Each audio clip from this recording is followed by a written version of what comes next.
Once known for bright hues and exotic creatures, there's so much life in every nook and cranny. Scientists tell us that South Florida's coral reefs are now in rapid decay because a variety of threats are edging this delicate ecosystem closer to collapse. When you see it now, what comes to mind? It's depressing. I'm upset by it. Robert Carmichael has been diving these reefs since he was 16. He now dives for Project Baseline, a nonprofit determined to document changes in underwater habitats around the world. In 30 years, Robert says that he's watched 93% of the hard corals here vanish.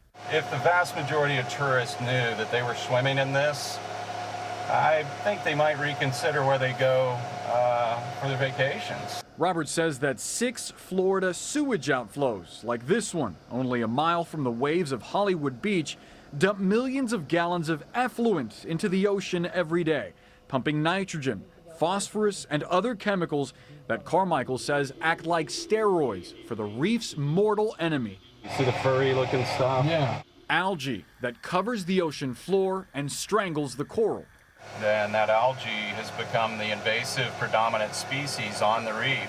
Officials from the city of Hollywood tell CNN that they closely follow all state guidelines. They also point to several NOAA studies that they say show no conclusive link between the outflow and the reef's decline. But they do reveal they've spent millions in recent years to improve water quality, and they've cut down outflow in half. Meantime, scientists are sounding the alarm about a new factor. This study showed a whole new thing that we didn't even know was threatening them. Fresh research from the University of Miami shows the reef is now also dissolving.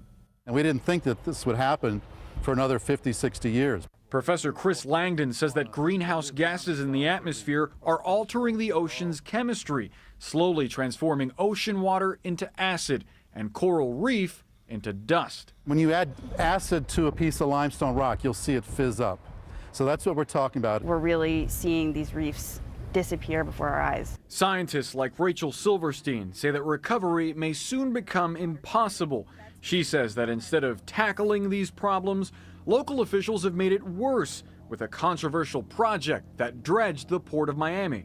A project that a report from NOAA shows covered hundreds of meters of coral reef in sediment. That buried alive the equivalent of over 200 football fields worth of our coral reef off of Miami Beach. Rachel's group, Miami Waterkeeper, is suing the Army Corps of Engineers for violating the Endangered Species Act. The Army Corps of Engineers tell CNN that the lawsuit is baseless. They say the effects of deepening the port were greatly exaggerated and didn't threaten the overall viability of the reef, though they do say that protective modifications are being made on a similar new project, the dredging of Port Everglades in Fort Lauderdale, set to start next year. With mounting controversies facing the reef, experts warn that the consequences of this trend could be staggering. NOAA estimates the corals bring in more than $8 billion to Florida's economy, keeping some 70,000 people employed. And if the reef's health is any indication as to the health of our oceans, Rachel says we're running out of time. We don't have decades to deal with this. We have to deal with this right now. It's an absolute emergency. Boris Sanchez, CNN, Miami.